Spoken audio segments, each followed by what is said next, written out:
Now turn to questions from board members of the applicant. This is our opportunity to question them. We're going to try to keep this entire section to about 15 minutes if we can. It's okay if you don't have questions, so I guess I'll just kind of put it at 2 minutes per. And does anybody have any questions, comments? Director Gallo. Yeah, let me first welcome each one of you that's here this evening, and para las familias latinas de habla hispana, bienvenidos, y con mucho orgullo los voy a apoyar. What I'd like to, Larissa, if you could answer one question that keeps coming up is why is Ascend choosing to remove itself from the Oakland Unified School District? The reason that we are asking to remove ourselves from the Oakland Unified School District, it comes down to us needing 4 key conditions in order to truly serve our students well. One of the most key of those 4 conditions is staffing autonomy. We have experienced things like 60% of our teachers this spring getting layoff notices, which you can imagine is very traumatic for the students and the teachers and the parents of our community. We have experienced the bumping of amazing classified staff who have developed very strong relationships with our students. And we cannot truly serve our students well if we don't have the autonomy to retain and to hire those adults who best serve our kids. Okay. Can you also tell us about your class schedule? You know, the size of classes, you know, the Saturdays and the long hours during the school day. Sure. So that actually connects to the need to retain budget autonomy and to make sure that the dollars are following students. We use our money in order to keep our class sizes small at 24-to-1 ratios. The reason that we do this is because we have a huge focus on students and families and teachers developing very close relationships. They loop together for 2 years in our grades from K through 8. And these small class sizes allow teachers to work incredibly closely with students and families, and in addition allow for a higher degree of differentiation. So it's very key to our success to be able to make sure that those class sizes stay small. Thank you. Thank you. Any other questions? Director Kakishiba, then Director Spearman. Director Spearman, Director Kakishiba is letting you go first. Thank you, President London. I have a couple of questions. When the principal talks about staffing autonomy, even though you received layoff notices, did any of your certificated staff get laid off? We finally got our last few staff members back in mid to end July, and we only got them back because a number of the teachers who had been priority placed with us decided to pursue other jobs, both outside and inside the district. So we would have lost several of our teachers, but we ended up not because those teachers decided to pursue other positions. You didn't lose any going through the staff? Correct.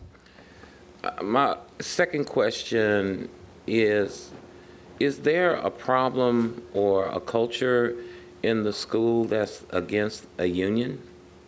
No, most definitely not. And in fact, our teachers have had many discussions wanting to discuss with the other teachers at Learning Without Limits and the current Education for Change schools the idea of forming a union.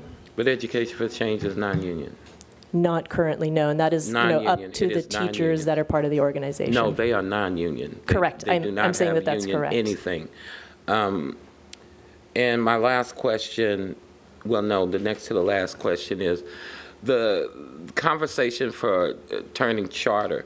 Was this brought to you by community and parents, or was this staff-driven? This actually developed internally last year. It started out with conversations about what are the conditions that we feel we need in order to accelerate our kids' learning.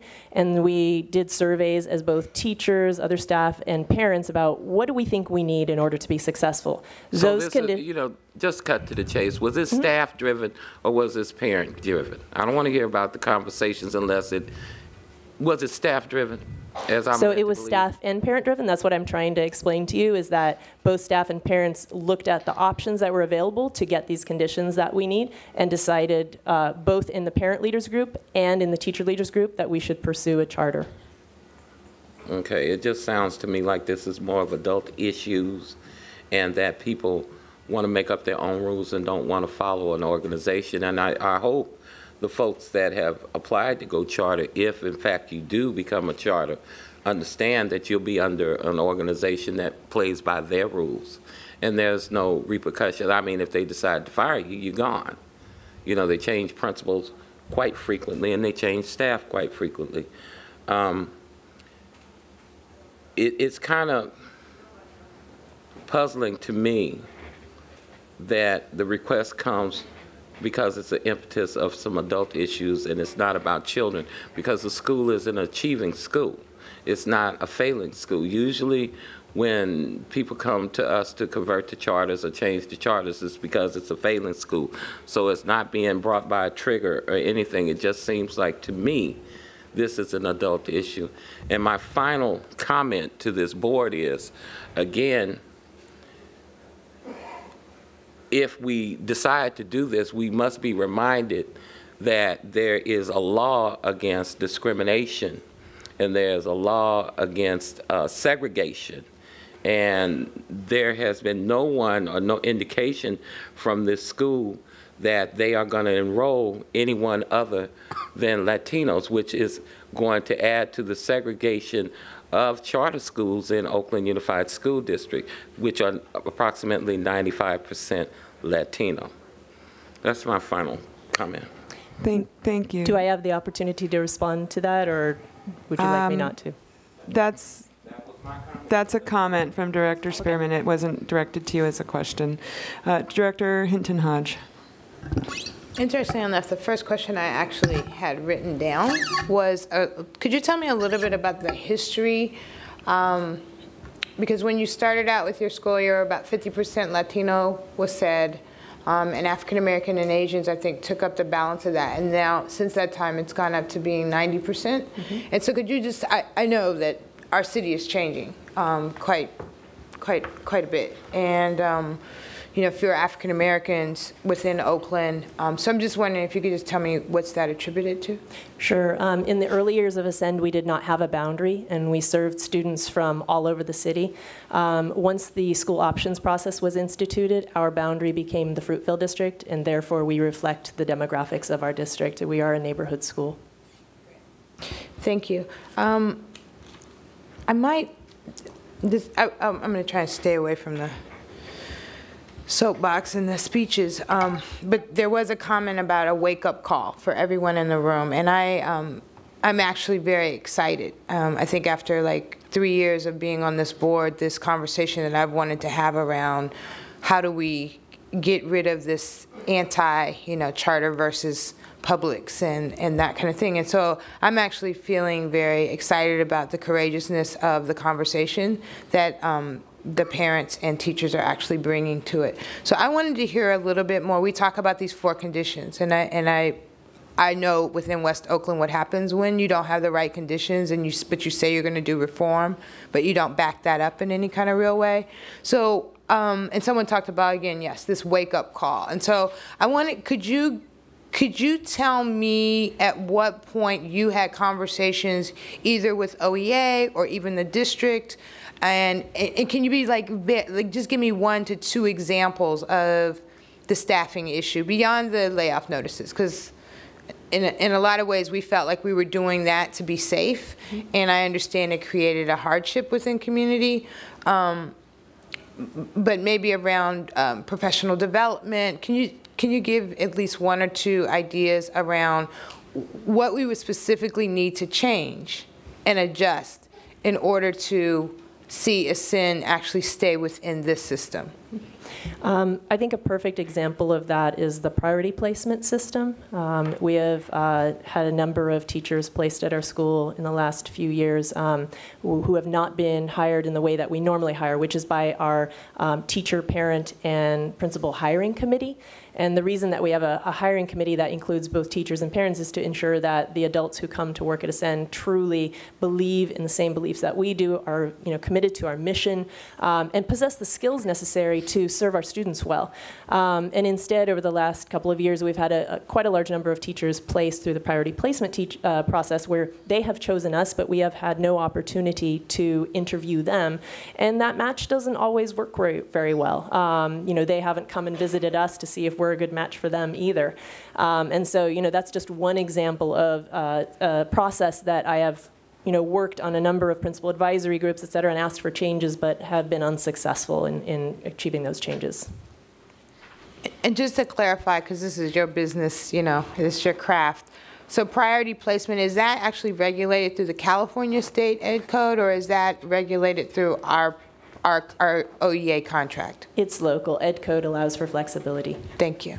Thank you. Any further? Director Kakishiba, thank you. I'm sorry, you were supposed to go next, and I got dissuaded. That was me. That was totally me. Go ahead. So before... It is on. So I do want to thank you, Ms. Adams, and the Ascend school community and the school leadership team. I think that the work that you have done as a school community is a real model for many schools here in the Oakland Unified School District. And so you could probably imagine that the leaving of Ascend is not that it's an insult, but it's sort of like it might be a little bit of like what can we do? Not so much what can we do to keep you just a single school open, but I think you're also raising the point that the autonomies that you've had in these 4 areas are a critical, if not probably the real drivers of your success as a school, or growing success as a school. Is that correct? I would agree that when we had all of those autonomies, they were critical, and I think that part of what has slowed us down is the lack of maintaining all of those autonomies. So yes, we have been successful in growing, but only 56% of our kids are proficient in advanced, right. And to me, that is not adequate. Right. It needs to be much higher. Right. And so in the world between an independent charter operation, which provides, I would imagine, maximum flexibility in those areas, and in the current Oakland Unified School District, which has its known constraints, is there a middle? I think that's a good question, and that is something that I am eager to engage with district leaders in trying to figure out. Is there a way to provide these autonomies within the district? Because I firmly believe that every single child in our city should be in a school that has the benefits of these autonomies. In that range, and not necessarily exactly in the middle, but is there, and you may need to consult with your other colleagues in your school, but I guess my question is there, within that continuum, is there an area, an environment, a set of conditions there that would feel, yes, this is good enough, this is going to enable our school to accelerate quicker on academic achievement, but it's not exactly the same as an independent charter environment? So I think for each of the autonomies, there are non-negotiables that we would absolutely need for our kids, and then there are areas that are more a gray area and that are open for negotiation, and I would look forward to engaging in a conversation about those specifics. Okay, thank you very much. Thank you. Director Dobbins, Director Yee? I do have just a couple of questions. As I was listening to your description of your mission and your vision, it sounded very, very familiar to me, and I realized that it's because, to me, it sounds a lot like our strategic plan around community schools, thriving students. And I wonder when I think about a charter school, I want to see a charter school do something that's very different and unusual and bringing something new to the district. And I'm wondering that, given our strategic plan, what would Ascend as a charter bring to OUSD that we do not have currently? I think that the model of instruction of these inquiry-based units that are multidisciplinary, arts-integrated learning expeditions are unique. There are other districts in the school, or other schools in the district that do learning expeditions. There's others that do art, but there are very few who put all of this together. And so I would say in that sense, we are unique. Okay, and then I have one more question. There's a section in the application where you talk about the impact of granting the charter on the charter authorizer, that being OUSD. And I don't believe that this is required under Ed Code, but one of the things that weighs on me as a member of the governing board is the impact of your departure on the other students. It's something that was alluded to earlier in this conversation. And I'm wondering, does the applicant have any thoughts about what you not being part of this district, what impact that would have on the students who do remain as part of the Oakland Unified School District? Absolutely, and that is, one of the reasons that we are fighting so hard, working with OCO and other leaders, principals, teachers, parents, to try to actually get these autonomies for everybody. I wonder if you're specifically asking about the debt payment. That is definitely something that we actually would pay a monthly fee that includes both the rent on our building as well as money for the debt. That is my understanding of the process, and so we're not leaving everybody hanging. My intent would be to actually establish something like a partnership. I would like for us to be an OUSD charter and to work in partnership with the Oakland Unified School District to create more innovative programs. I know that there's been some beginnings of partnerships established between Aspire and OUSD, and I see no reason why we could not do the same. Okay, but then just to make sure I understood correctly your conversation with Director Kakishiba, you also, should we find a way to be able to meet your concerns around autonomies, would withdraw the charter and remain as an OUSD school? If we were able to get all of the conditions that we seek, absolutely, our school community would consider that. The same way that we voted as parent leaders and as teachers to go charter, we would engage in a similar vote as to whether, the community would want to continue down the charter path or would want to stay with Oakland Unified School District. Okay, great, thank you. Directors, any further questions? Thank you. We will conclude the public hearing on the Ascend Charter.